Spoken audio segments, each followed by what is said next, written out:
Petrol full करवा लूं? हाँ, क्यों नहीं। बहुत दूर तक जो जाना है तुमने। हाँ बिल्कुल, क्योंकि अब हमारे रास्ते एक ही हैं। हमारे रास्ते एक हैं, अभी भी ऐसा लगता है तुम्हें? हाँ बिल्कुल,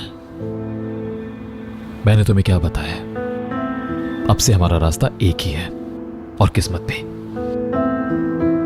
तुम कुछ भी कर लो, सब कुछ बर्बाद हो चुका है। तुमने दुश्मनी की शोलों में आग लगा दी है। दुश्मनी के बदले दुश्मनी, आग के बदले आग। मैं हर चीज के लिए तैयार हूं रेहान।